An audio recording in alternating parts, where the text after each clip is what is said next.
প্ৰিয় দৰ্শক, এই ভিডিঅ'টিত মই আপোনালোকক অসমৰ কলেজত এছিষ্টেণ্ট প্ৰফেচৰৰ বাবে যি ৰিক্ৰুটমেণ্ট হয় তাত একাডেমিক কেৰিয়াৰ বা একাডেমিক পাৰফৰ্মেঞ্চৰ বাবে যিটো মাৰ্কছ থাকে তাক লৈ পোষ্ট গ্ৰেজুৱেশ্যন বা মাষ্টাৰ ডিগ্ৰীৰ বাবে যি হাল সলনি কৰা হৈছে 2024 চনত এই নটিফিকেশ্যন জাৰি কৰা হৈছিল অক্টোবৰ মাহত। তাৰ বিষয়ে মই বিশ্লেষণ কৰিম আৰু বহুতো ব্যক্তিয়ে ইয়াৰ বিষয়ে মোক কমেণ্ট কৰি জনাইছিল যে এনে ধৰণৰ কিবা নটিচ আহিছে নেকি, শুনা পাইছোঁ, গতিকে আপোনালোকৰ বাবেও এই ভিডিঅ'টি মই বনাইছোঁ। মোৰ হাতত আছে সেই নটিচটো, government of Assam higher education department আৰু দিছপুৰ অক্টোবৰ 2024, ডেটটো কোৱা নাই, অক্টোবৰ মাহত বুলি কৈছে। Partial modification of the guidelines for selection of assistant professor.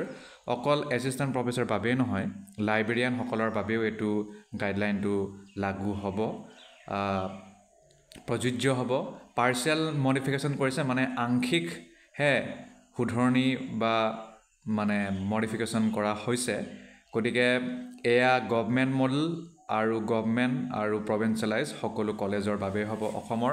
আৰু আপোনালোকে জানে যে নতুন ড্ৰাফ্ট এটা অনা হৈছে কলেজৰ বাবে, কিন্তু সেয়া এতিয়া কেতিয়া প্ৰযোজ্য হ'ব তাৰ কোনো সুসূত্ৰ নাই, কাৰণ মাননীয় মুখ্যমন্ত্ৰী মহোদয়ে কোৱা মতে তো এতিয়া 2026 পিছতে সেইবোৰ কথা চিন্তা কৰা হ'ব।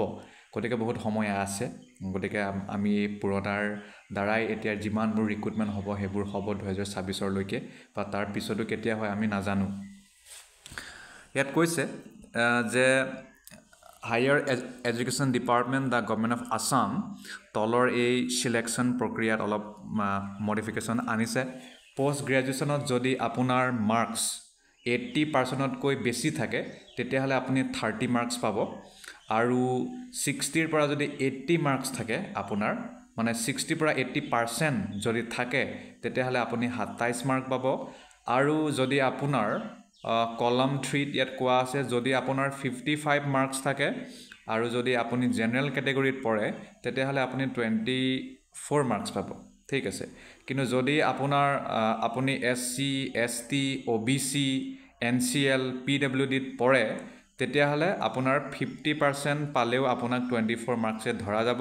50% কিন্তু 60তকৈ কম তেনেকুৱা যদি হয় আৰু আপোনাৰ 24 মাৰ্কছ আপুনি পাব, কিন্তু বাকী জেনেৰেল কেটেগৰীসকলে 55% পাবই লাগিব। আৰু 60ৰ পৰা 60% পালেও আপুনি 27 মাৰ্কছ পাব, 80% পালেও আপুনি 27 মাৰ্কছ পাব, কিন্তু 80%তকৈ বেছি পালে আপুনি 30 মাৰ্কছ পাব। অ'কে, ইয়াৰ বাহিৰে কি কৈছে, during the selection committee meeting the nominees of the vice chancellor of the affiliating university shall attend the same through virtual mode online. আৰু যেতিয়া ছিলেকশ্যন কমিটি মিটিং হ'ব তেতিয়া ভাইচ চেঞ্চেলৰে যাক নমিনেট কৰি পঠাইছে বা নমিনি কৰিছে সেই এফিলিয়েটিং ইউনিভাৰ্চিটিৰ ফালৰ পৰা, তেওঁ হয়তো অনলাইন মোডত বা ভাৰ্চুৱেল মোডত হ'লেও এটেণ্ড কৰিব লাগিব সেই মিটিঙত, ছিলেকশ্যন যিটো যে হ'ব তাত। তাৰপিছত all other existing rules/conditions of the government OM white ইয়াত কৈছে সেইটো 2022 চনৰ 24 জানুৱাৰীত যিটো নিয়ম আনিছিলে অসম চৰকাৰৰ DHC দ্বাৰা সেইটোৱে প্ৰযোজ্য হৈ থাকিব।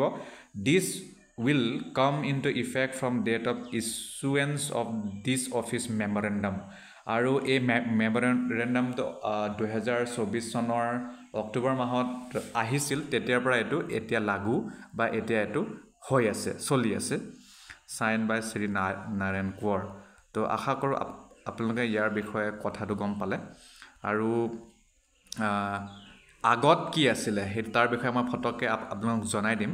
আগত যদি আপুনি মাষ্টাৰ ডিগ্ৰীত 90%তকৈ ওপৰত পায়, 90% পায় বা তাতকৈ ওপৰত পায় তেতিয়া আপুনি 30 মাৰ্ক পায়, আৰু 80%ৰ পৰা যদি আপুনি 90%ৰ তলত পায় তেতিয়া 27 পায়।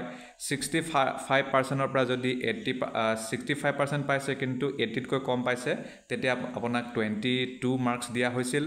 আৰু আগত 55%হে আছিল জেনেৰেলসকলৰ কাৰণে, তেতিয়া 17 মাৰ্ক দিছিল, এতিয়া সেই 17 মাৰ্কছটো বঢ়াই দিলে।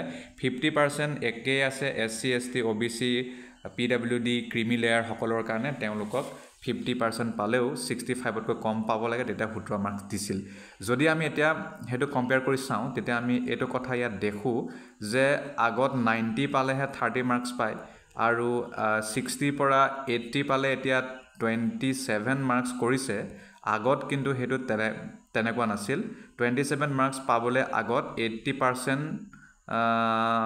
পাবই লাগিব মানে 80%ৰ ভিতৰত মানে আপুনি পাব লাগিব 65 পৰা 80 হেতু কৰি দিছিল আৰু এতিয়া ইয়াত নতুনকৈ যেটো কৰিছে দিন হল বাৰু হেতু আপোনাৰ 55 কৰি দিলে আৰু বহুত মানে ভাল চেঞ্জ আনি দিছে মাৰ্কছৰ কাৰণে গতিকে ধন্যবাদ